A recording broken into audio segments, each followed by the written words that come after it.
We are live. Good morning, everybody. How's it going? And I'm saying morning because, depends on where you're at in the world, I guess. Yeah. Evening around here. Good morning, good afternoon, good evening, and good night to some, right? Yes, yeah. Doesn't even matter what time it is.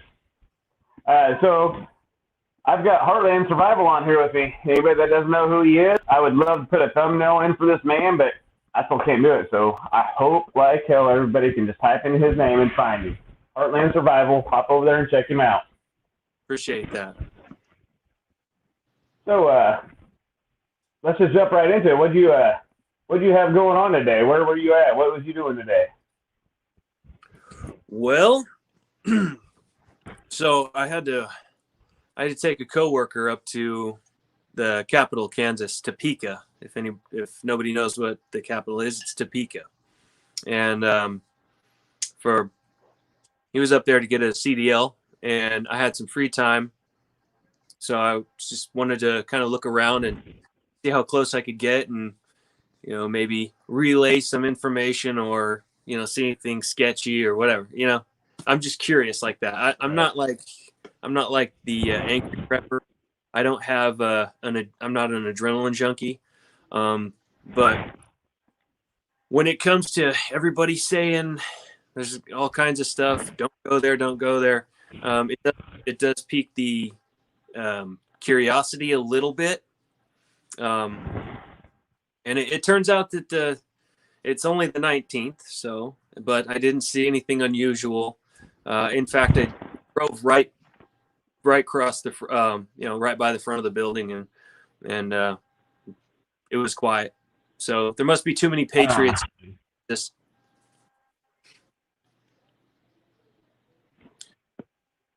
Yeah. There we go. Yep, I kind of lost you just for a little bit there. Sorry, Ross.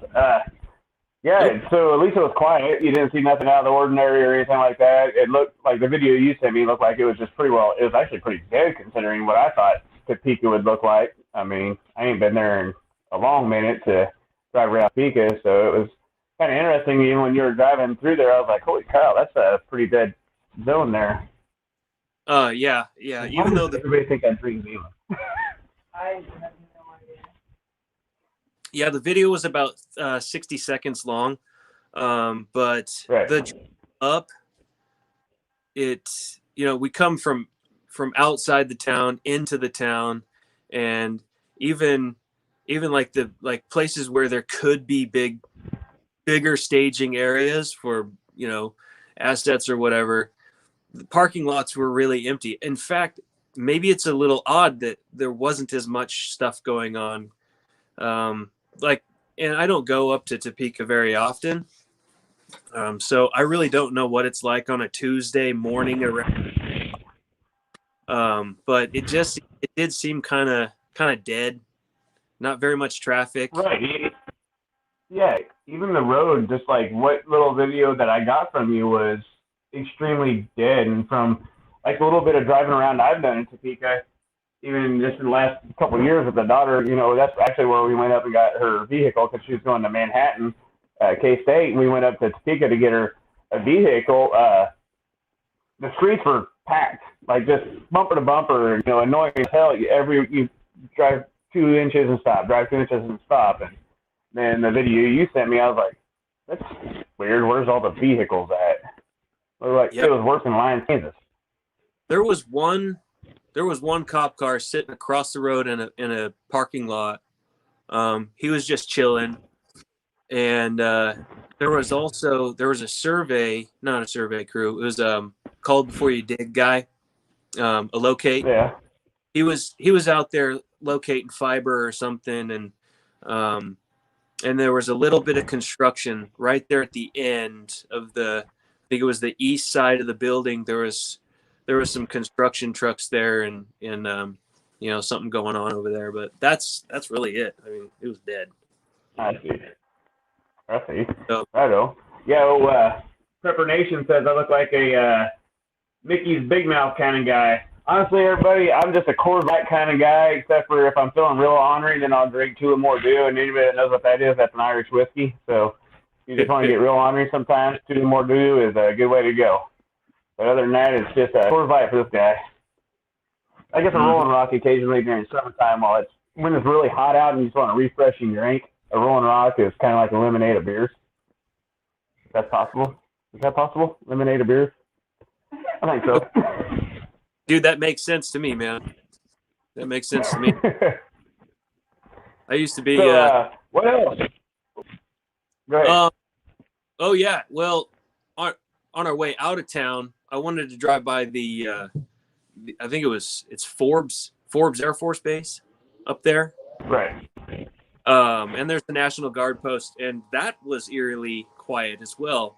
When a couple weeks before, I had taken a guy up there to take his test, and man, there was birds. I think they might have been F-22. No, not F-22. F-18. No, like Hornets. It's like the same jet they use for the Angels.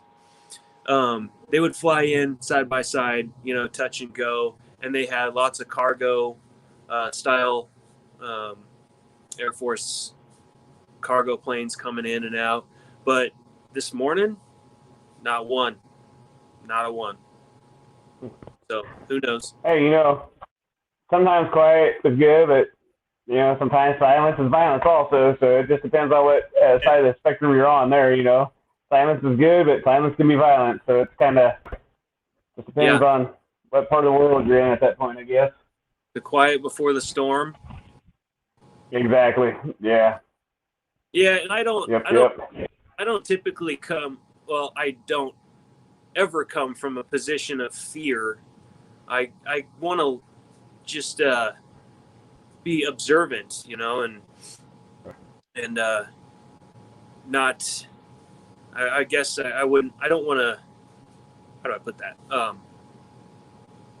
If I'm going to a place like that where I know that there's been warnings to not go, my job has sent me there, and I have really no choice. I can't tell my boss no, I'm not going there, dude. You can. I like my job, and I want to keep it. So. Right. Well, I was gonna say you could tell him no. Just depends on if you like unemployment or not. So I took that opportunity. Is without fear, just keep my head on a swivel and look around and maybe pick up some good intel or good information to share with the nation, the tribe, the community. So I'm honestly glad you did go there to just kind of give a Kansas perspective of what's going on, because you hear so many other things. It's nice to know somebody that I talk to on a regular basis here in Kansas, kind of like what's going on around Kansas, because I don't leave my little, I like my little zone. I got my little area that I don't like to leave, and I got a very good reason for it, so I try to just stay within that, zone or whatever. But yeah, so AJ, you can consider my position in Kansas as kind of a forward operating position for you, because I'm further east than you are. So if the Golden Horde comes from Kansas City, Missouri, or Kansas City, they're going to come through me first, and then I'll be saying, hey, dude, I'm coming towards you because I can't hold off this max exodus of people who want my stuff. I got to go. Yeah. Yep. We need to get you some kind of big flag or something that my little group that knows hey, this dude is coming and he's on our side, man. Hold your fire for a minute, because we see some random ass person driving down the road after you give me that call, be like, what the hell going on? Bro, I have an idea about that, and I'll send you a text message or something about it. That way you know it, and we'll be meeting up at night. Just exactly. I like the dark. I'll probably be on the move. Yeah, go ahead.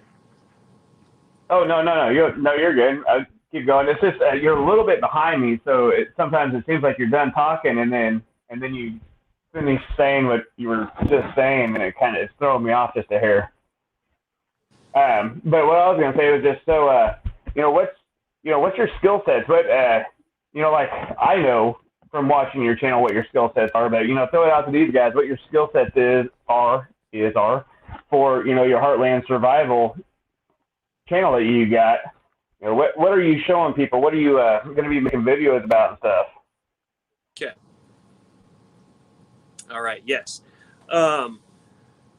Well, I am the jack of all trades. Probably heard that earlier tonight, huh?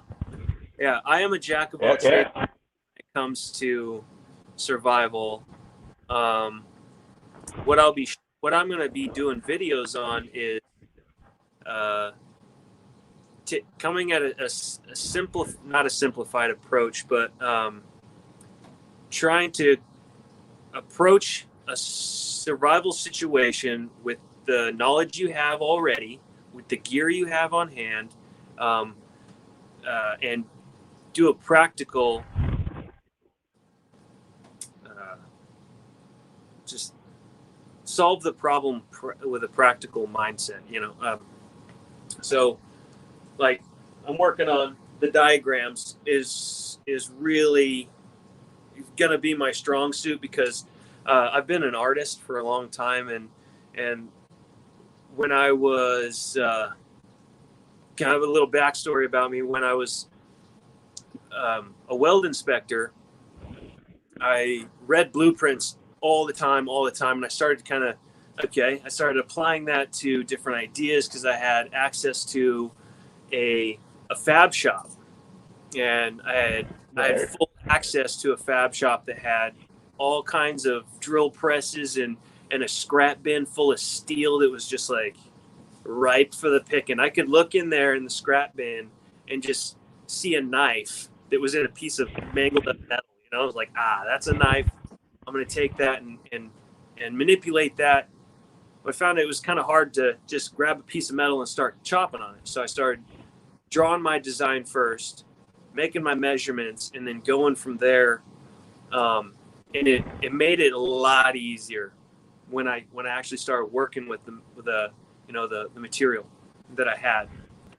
So I'm gonna incorporate that into my survival tutorials, my tips and stuff like that. I think that'll be really helpful. It's the visual that you can do with hand illustrated stuff. The brain really likes to absorb that. I think I'm a believer in that. So yeah, well, yeah, and you do a lot of like bushcrafting stuff and everything like that too, don't you? yeah, I will be. Yes, I will be. I'll be making a shelter just out of the stuff that's out in the backyard. Just I want to be able to make arrows. I want to be able to make arrows. So do some research on that. I'm always on the lookout for stuff just like you to repurpose. Right. Here's one. I've been researching armor, ballistic armor. Okay, and do not try this at home. Okay, folks. I guess there has to be a disclaimer or whatever, but I'm going to make some. I'm not going to wear it yet. I need to shoot it first. So here's a couple of ideas. I'm probably going to get ripped apart for this by the guys who actually either make it or know more about it, ballistics, than I. But anyway, I found this toe strap here. No, this is a tie-down strap. And I had an idea with 2-part epoxy to kind of layer it, multiple layers, different directions, right? So this way, this way, this way, this way, layering it together, adding ceramic tile between the two, right? So sandwiching it like that, getting another piece, right? Sandwiching it like this, and having the whole thing coated with, I think you can still buy like Rhino liner, and then paint this whole thing, put it in a vise, whatever, and form it up, or so I can make like a plate or chest plate or a shock plate or something like that. Take it out, obviously practice or testing it. Testing it is really important. I have 3 different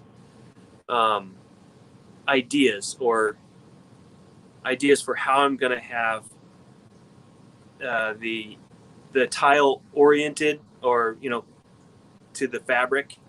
So it'll be like tile, fabric, tile, and then I'll have two tiles, fabric, and then something else. Or I'll have, I have 3 different ones that I'm going to take out and test, see which one's which one's better or performs better, and then I'll obviously have like a controlled one that research and development, man. Research and development. Yeah. Well, $500 piece of AR 500s, armor right now. Heck no, I can't do that. So I'm gonna make it with the stuff I have. Yeah, it's, there's nothing wrong with that. Trying to build something, make something that's going to withstand a shot, I think is a great idea. As long as you put forth, the extra, like you said, research and development. Actually testing it out and seeing what type of shots, it'll take. It might take the shot from the old double barrel. What's that? Double barrel 20 gauge back there, but it may not take a shot from 357 that's close by. So once you start wrapping those off and you make those little pieces and start, doing some shooting and stuff like that, video it and let us see what you got going on. And don't try it at home, but it'd be interesting just to see what you got going. I think any kind of thoughts like that is great. Anybody that's that ingenuitive or whatever the right word is for that, where you've got that mindset where you're just constantly trying to build things or make things, it's a great deal, I think. Yeah. I've never started trying to build no type of body armor, but right. And I want people to know that I'm not the kind of guy that's going to go, I saw a YouTube video and then and I'm going to go make this and wear it. No, if there's an overthinker, that's me. And I'm going to overthink the calibers, what's going to hit it, long. Is it just going to be worn enough for me to take maybe one round, but I'm still going to live and be able to stick through the fight or get out of a fight? Or maybe I can just throw it in a backpack, and have it behind me. There's really, I just wanted to be able to give me a few extra options or a fighting chance. And that's pretty much, that's it. You know what I mean? So. Oh. Am I lagging again? Sorry, yeah, I'm listening, but I'm kind of giggling at the comments a little bit because everybody's making fun of my hat. So, it is what it is. Just so everybody kind of gets the point of it, it's an old bull rider hat. That's what that is, and that's why it's so ridiculous looking, because old bull riders got to wear ridiculous looking hats to catch everybody's attention. So.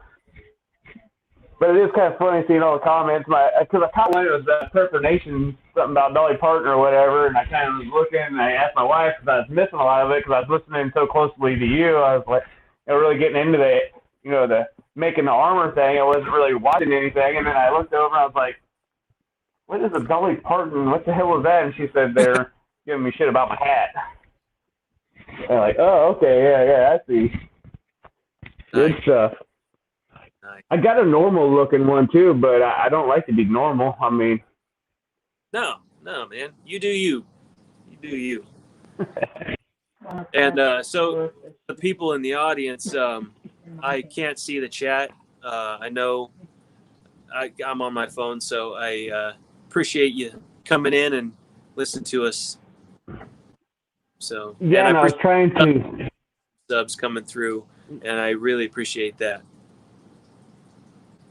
Yeah, I was trying to remember how you tap them and put them over here so you can see them for a minute, but that ain't working. And last time I did that, actually, I couldn't get them off of there hey, there he goes. You see it? But I'm saying it's not working. Can you see it at all, or? Kevlar. Okay. Yeah. Yep. Mm-hmm. Awesome. There you go. So thanks, Rip Curl. Awesome, man. Oh, Rip Curl. Dude, you're doing a video on the rocket stove, man. That was gonna be my next video. Check it out. I have cans. I'm gonna make a rocket stove. Yeah. Nice. Yeah, I was actually getting ready to do a. Oops, sorry, go ahead. No, I talked over you. Go ahead. You're gonna do what? I was gonna say I was just getting ready to do a. The Prepper Tribe was talking about doing the. Oh, dang it, can't think of what it is. The little cans that. Sterno cans, thank you. The Sterno cans. And I was gonna do one of the videos on that the other night, and we kind of just lost track of time, and I had a few other things I was doing, and what I was doing was supposed to take 10 minutes to, 2 hours and 10 minutes. So I didn't get back to making the video, but I do have intentions of doing that because I got some little bitty, like tiny cast iron skillets that I want to use to show on that, and they're, you can fit an egg in one of the cast iron skillets I got, but I want to use that and kind of make that video that Prep Tribe was telling me I needed to make. So I need to get that out for him and get that done so then I can move on to the next thing I need to do, which is the camp out or bug out vehicle or bug out thing where you sleep out in the damn cold all night. I'm not really looking forward to it, but I know I need to do it. So I think I'm going to try to get it done. Yep. That's awesome, man. That's awesome. When it gets a little warmer out, not that I out the winter, but when it gets a little warmer, I plan on having a couple of buddies. We're going to take that trail, the rail trail, early in the morning. We're going to head east and walk as far as we can for a day, camp, and then walk back just to see how they make it. So right. Before this, we were talking about that. I was telling you that I did something kind of funny this morning up there in the Capitol. Yeah. A little embarrassing, but it's kind of funny. So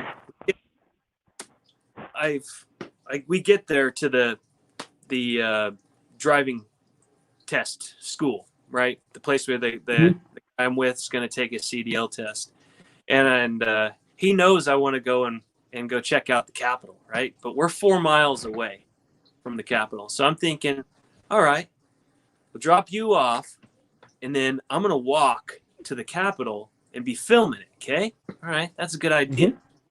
So I get hoofing it, man. And it's like 8 o'clock in the morning we get there. I'm hoofing it, basically beelining it to the Capitol. And so I get a text message from one of the guys I work with who's back here in town. He's like, "Hey, how's he doing?" I'm like, "I don't know. I haven't seen him yet. He's not here, so I don't know." So, okay. I'm like, oh, crap. What dawned on me then is, holy crap, if he fails, I'm the only one of us who has a CDL. How is he going? Oh, crap. So I turn around and I look at the map and how far I've gone. I've already gone 2 miles, dude, on foot. So now I got to double time it back because in my gut, I'm like, oh my gosh, he's going to fail. And he's going to be sitting there in the parking lot waiting for me. He can't drive. So that's his problem, man. If you can't pass. I'm running. I got full Carhartts on. Got taking my gloves off and my hat because I'm starting to sweat and man, I get back.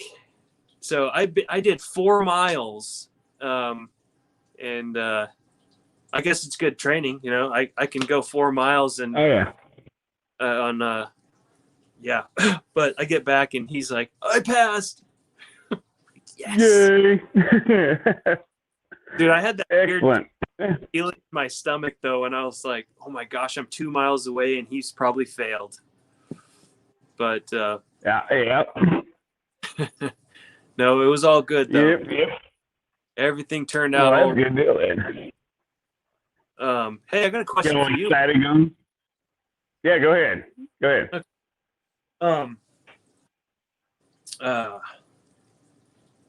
Hold on, let me check this out here.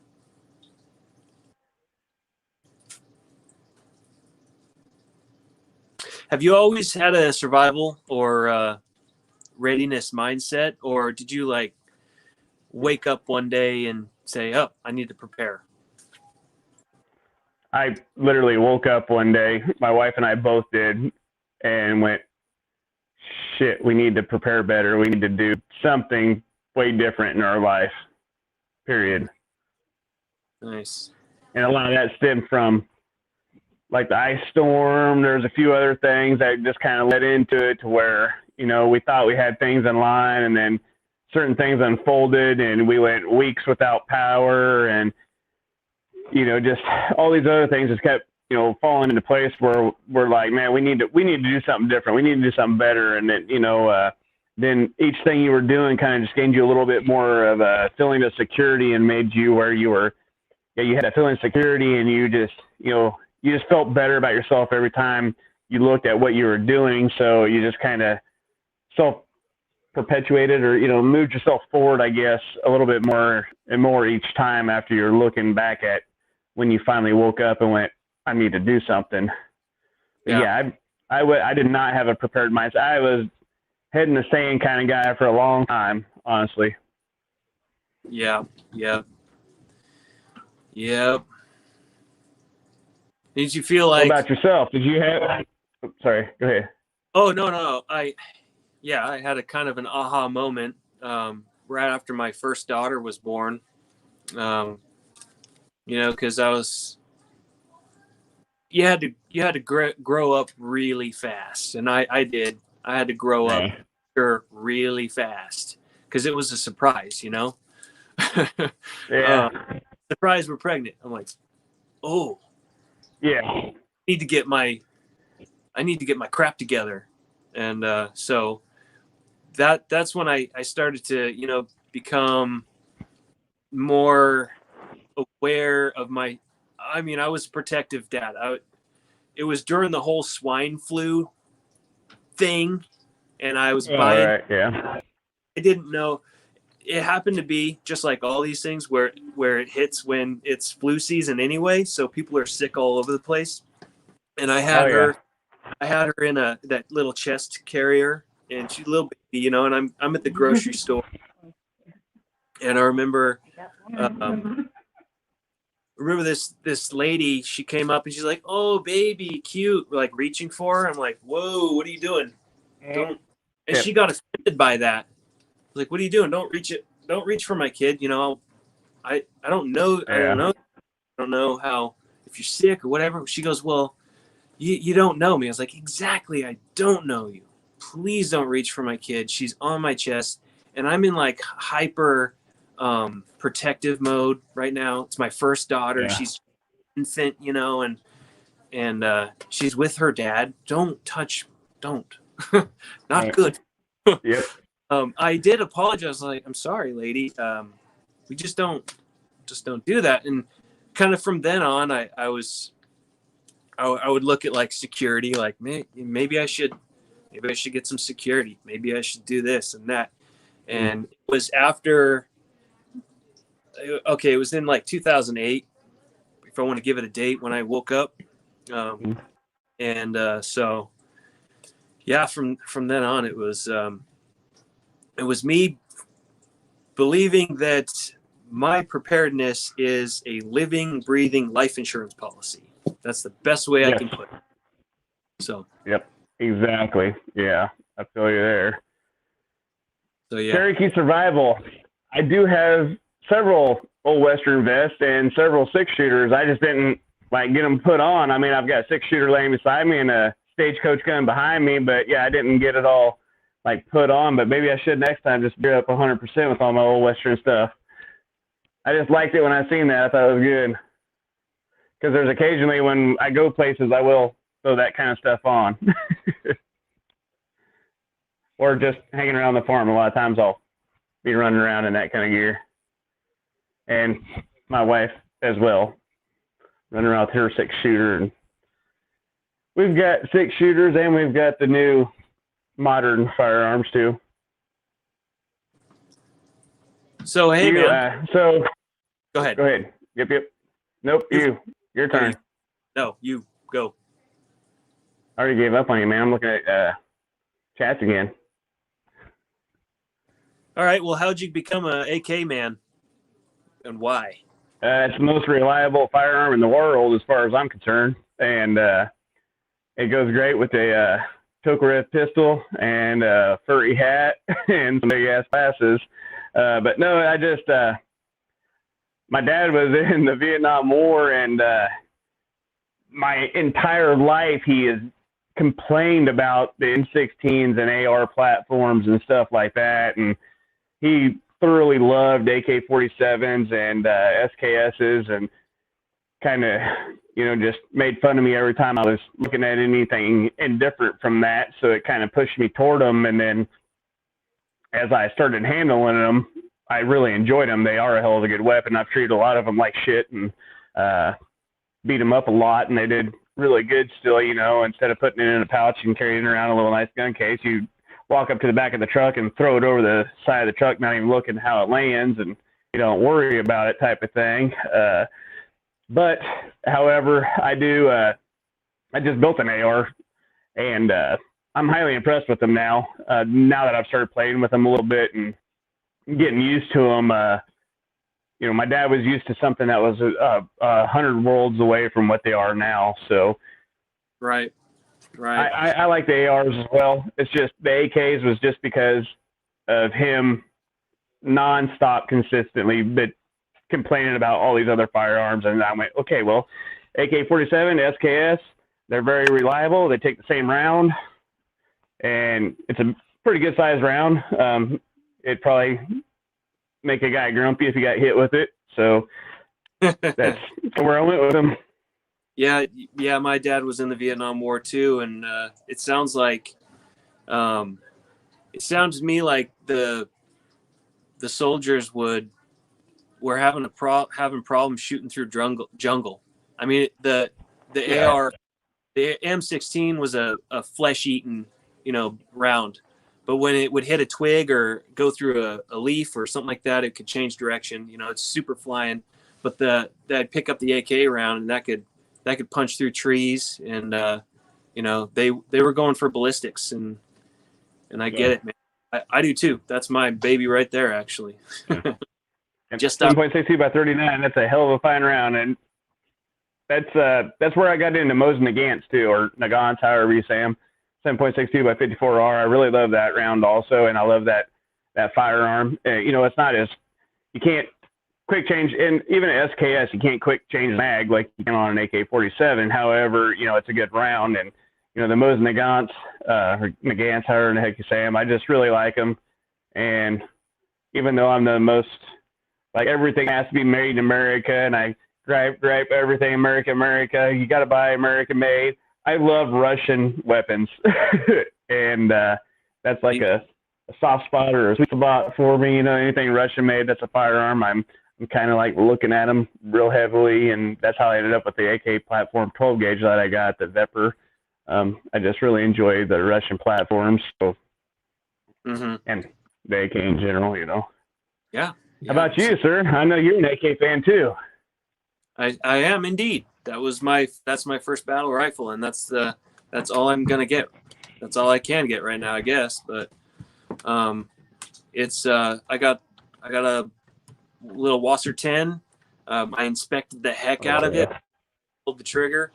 No pun intended. I inspected it for every little problem that I was told to look for by AK enthusiast. When you're shopping around for an AK, and if you go ahead and go with a Wasser 10, to look for specific issues, but the only thing I had a problem with was there was 5 in the store that came in brand new from Romania. When I think it came, they came in bulk to I think it was, I can't remember the name of the company. It's irrelevant. They mill out the receiver because they could only take a 10 round mag. So when they get to the States, it mills out the receiver to accept a 30 round. And then they they leave all the furniture the same, but they do take out the trigger group and they put in, I think it's ATI or something like an ATI style. It's a really nice trigger, but they left all of the shavings, the metal shavings, in there with all of the that protective coating they spray in all over it. It's like they milled it, sprayed it, and then threw it in a box and then shipped it. So I was in there with the like dentist tools, picking out metal shavings before I put anything through it, you know. And I took the thing apart and studied every little bit and oil and just, you know, I got to know it very well before I even put that first round through there. And I've been happy with it ever since. Right. I just zeroed it in for the cold weather. So Nice. mm-hmm. So what about while we're on firearms in, so what's your sidearm that you prefer, or do you have a preference, or is your primary and your secondary the same? I have a special place in my heart for Springfield Armory. So when a XDM 9mm was available through a Marine Corps friend of mine, I jumped on that as quickly as I could because he only wanted $500, and he maybe ran a couple hundred rounds through it. He said it was too big for his conceal. Yeah, I'm on. So I picked that up from him, and it 3 of my brothers have them, and I mean it's my go-to. It holds 19 in one, so it's full size. Yep. It is bulky. You're not going to conceal it very good unless you're, got it in their lower back but that's my go-to. I love it.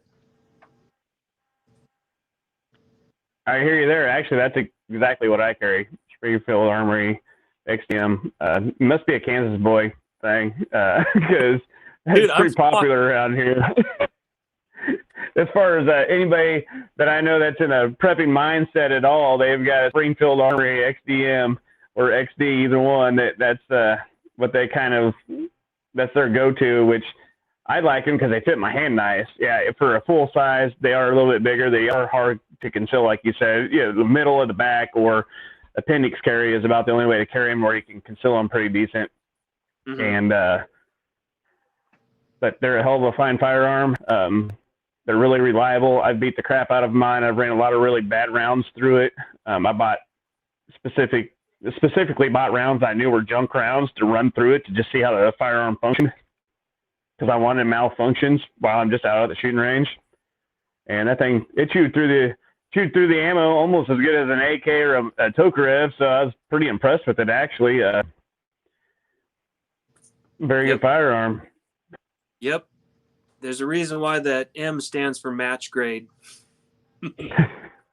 Yeah, the only thing, while we're talking about that, the only thing I don't like is mine's got that threaded barrel with that little piece that's on there. And that damn thing likes to come loose. And I don't run a silence on there, of course, because I don't have all the proper paperwork that we don't need. No kidding, right? No kidding. Yeah, but I don't like how that thing does get loose. Well, yours is better than mine because I can't put a silencer on mine. I want one now. Well, I'll tell you what, if you get the proper paperwork for that, then I'll let you borrow mine and I can borrow yours, because that crap is expensive and ridiculous. I don't think they should be able to charge you for that. No. Because part of, the whole well-armed as you want to be type of militia or whatever, I'm pretty sure that means we should be able to have whatever we want without extra paperwork. But, I don't know nothing about that. So I just wish and complain sometimes. Yeah. Yeah, we were destined to meet because we both now carry the same pistol and we run the same.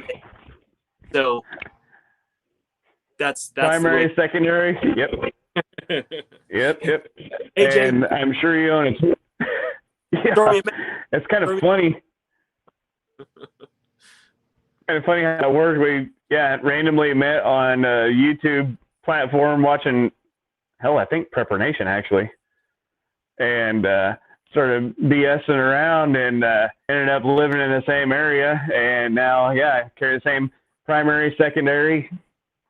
Mm-hmm. Oh, you probably carry the same kind of knife I carry. It has to be a Kansas thing, Kansas Prepper mindset type of thing. Yeah. I've only lived in Kansas for 5 years now, actually. I moved here from Washington State, so southeastern Washington, not the other side of the mountains. It's a cesspool over there. Sorry if anybody lives in You moved to the good area, though. Yeah. Not that I want, everybody and their dog moving here, but, Kansas is a pretty good area to be in.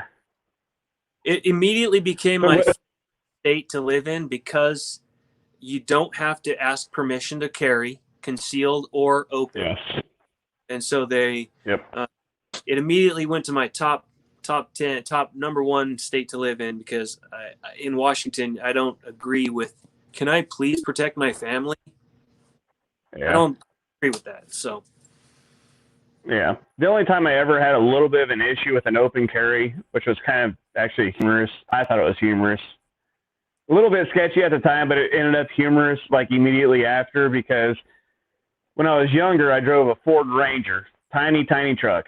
And I had a full length, like goose hunting gun. So, it's a full length 12 gauge, is the biggest 12 gauge you could get. And it was the only 12 gauge I had at the time. And I had it in the front seat of this Ranger. And I got pulled over and this police officer came up and he was talking to me and he was kind of getting antsy and talking about the firearm. And I was, I'm like, hey man, my insurance is over here in the glove box. So, I got to reach past this to get to it. And he was getting antsy and I'm like, do you not realize how much effort it's going to take me to get that up and out and point it out the window? You would literally have time to reload your magazine. If you had zero ammunition in it, just pull it out, load her up, drop it in there, rack one in the chamber, and get a bead on me before I could get it up and maneuver out of the damn window because of how big the gun was in comparison to the truck. And the guy is acting like there's some kind of an issue here. And I'm like, God damn, I got to pick this thing up with this guy being antsy. Jeez. Yeah. Or get past it, not pick it up. But yeah, that was interesting. But that was the only time I had an issue with it. I mean, I've went up to police officers when I'm really upset over like my daughters being in high school or whatever and doing dumb stuff and going up to a police officer really upset with a 357 on my side or, a 9mm, whatever it was I was carrying at a particular time. They didn't say nothing, didn't even really humor didn't even really look at it. So that is a very nice thing around here. Yeah. Yeah. I pick and choose. I'm not either or when it comes to open or concealed. It depends on where I'm going and what I'm going to be doing. Right. It all where I'm going and what I'm going to be doing. Right now, the way that the environment, is people a little unsure. It's probably best not to have one showing on your hip just to keep you from being a target. So. Yeah. And that's actually my favorite way is to keep it as concealed as possible. It's just nice because sometimes like if I'm in a hurry or whatever, when I'm getting out of the vehicle and I grab it, one of my ways I can grab it and just stick it on, I can just stab it onto my belt and I have to worry about it. Or, I can grab a shotgun out of the car and show it to a buddy of mine while I'm standing on Main Street in town and nobody freaks out. I wouldn't want to throw an AR or an AK over my shoulder and go walking up and down the street, but you can pull them out and show them to people and the cop don't even look twice at you. Yeah. Yeah. I mean, even when we had our active shooter.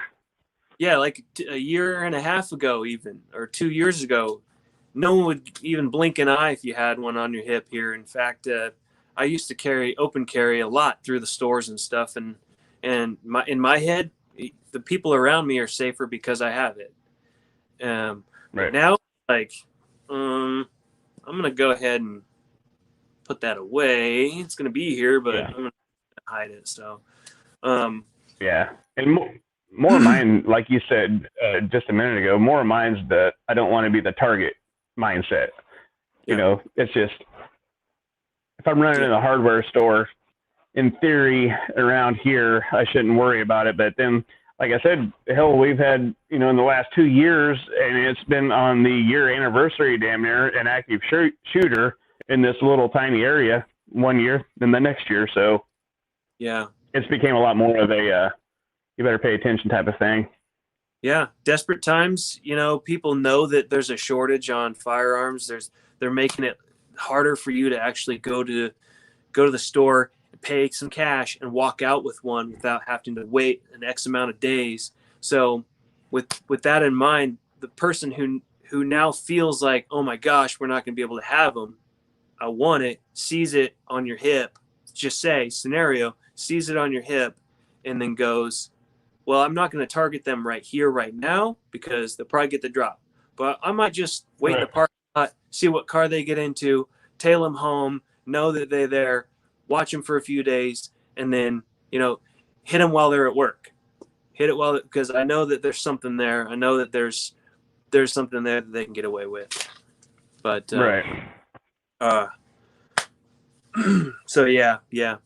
Interesting. Oh, about the CDL stuff. I had something interesting that my coworker had told me that the test giver had mentioned to him, and it kind of like raised my, piqued my interest a little bit. This lady told him after the test was over, she said, it's a good thing you did this test and you passed it, because come a few months from now in the state of Kansas, I think it was a few months or in a year. What they're doing is they're changing it so you can't just read a book, go take the written test, and do a drive test, and then get your CDL. They're going to require a week-long class that could cost an employer or you like thousands of dollars. Then you go take your test. So they're like, it's a good thing you have them right now, and make sure you stay up to date on renewing it, because you don't want to have to go through that process of, that's So that kind of annoys me a little bit, because for one, we have the right to freedom of travel anyways, and we have the right to, basically right to be happy, the right to make money, all these rights that we're supposed to have, but we have to ask permission, plus pay them to get permission to hold this said license that we have to pay them for, to do all these things that we're supposed to have rights to do already. That just annoys the crap out of me. And now they're trying to even make it more expensive and more of a pain in the ass for people to be able to do the thing they're supposed to have the God-given right to be able to do anyways. Wow, that sucks. Yeah. Glad you said that, though, because I know a couple of people that are trying to get their CDL, so I'll tell them they better hurry up, because, Get it done right now. Is basically what I understand. So, let's see here. Oh, so do you have a top choice brand or recommended boot that you wear? I know you're a farmer and farming. What do you recommend, man? Farmer Joe. Well, it used to be a Red Wing, and actually it was because I was more of a concrete guy for the longest time, and so a nice flat-bottomed Red Wing, and plus I like the way they laced up, and I just like the way the boot fit, and plus there again, it was made in America. If I could find a good Russian boot, I'd probably wear it, I guess, but it was made in America, and so I always liked the Red Wings, but I've kind of lately moved towards some Marriott's, stuff like that, but yeah, my favorite boot, I guess, would definitely be a Red Wing still. Nice. How about you? That's a good question. Actually, I've never heard anybody ask that. You know, what's your favorite boot? My wife's, I know, are Ariats. Fat babies, I guess. So. Yeah. I know my wife's favorite boot better than mine. So, dude, I've been testing out a different pair of boots every year. I'll try to get a new pair and test it out. And when it comes to your feet, bro, I know you can probably attest in a lot. Spare no expense on your footwear. Nope. Just if there's anything I'm going to spend extra, it is worth it to spend a little extra. Hey, yep. Take it in the pocketbook, but get good boots. Yep. Comfortable and dry. Comfortable and dry. Yeah. Yeah. That's my biggest thing with boots. I work construction, and the best pair that I've had that's lasted the longest and it's stayed even after being broken in, the most comfortable is, believe it or not, a pair of Wolverines, dude. Oh, yeah, those weren't bad, yeah. I did finally found a pair of lace-up Wolverines and with a steel toe, because I'm required to wear steel toe. I think that I made it so I can get composite, but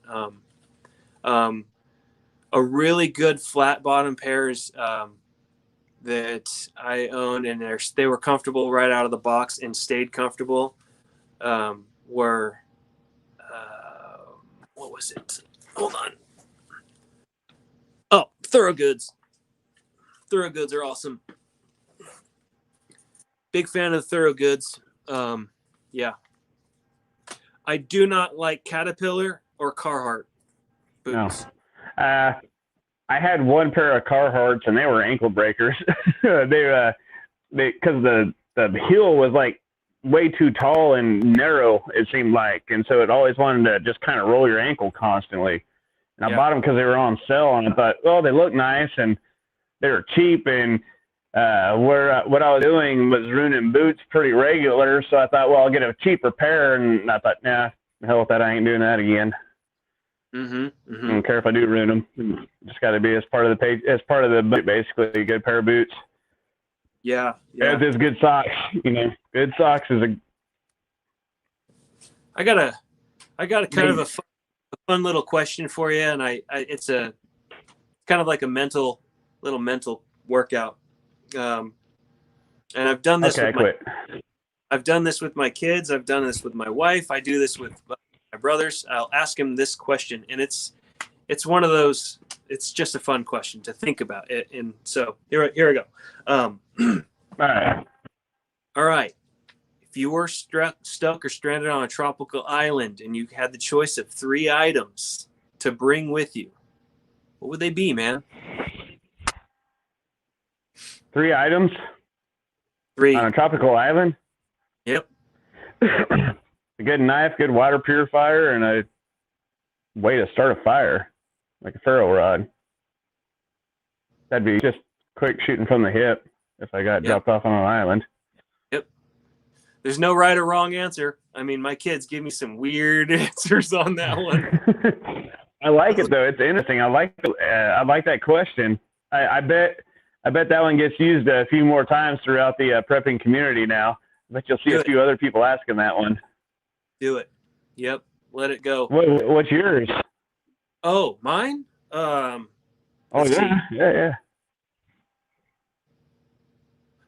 An ice skate, a volleyball, and a FedEx box.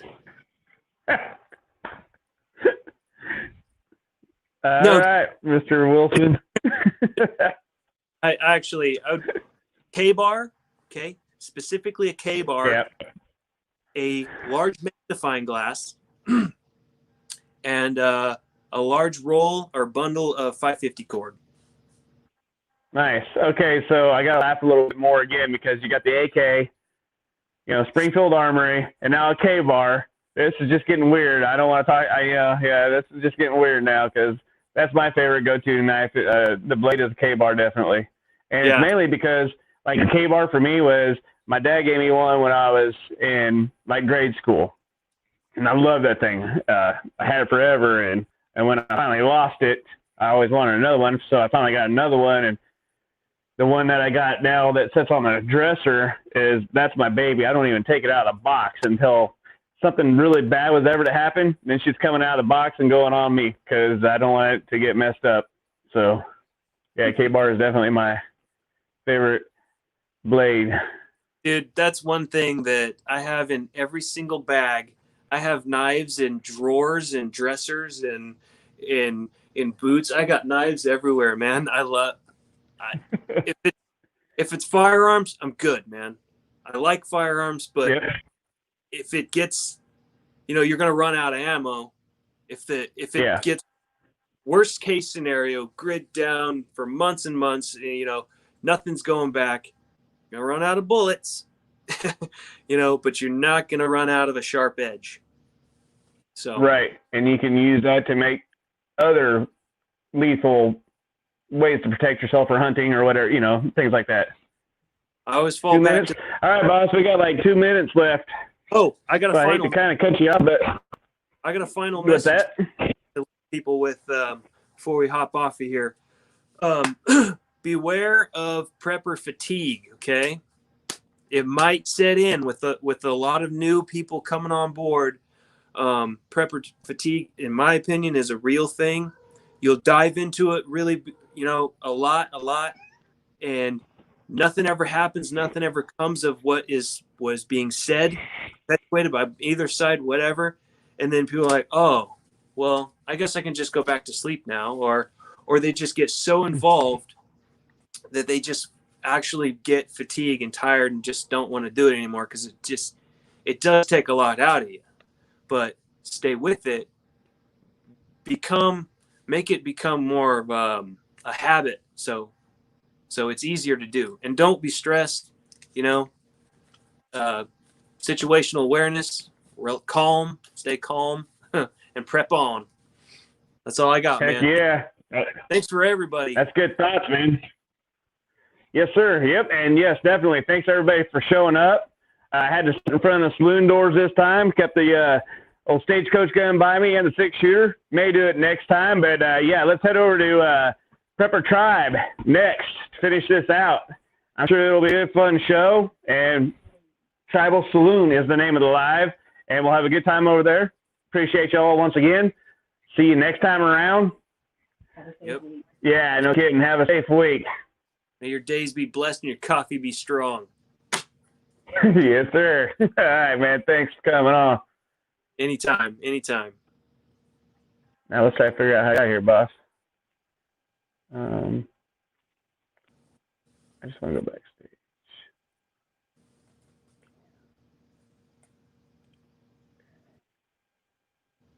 Still on?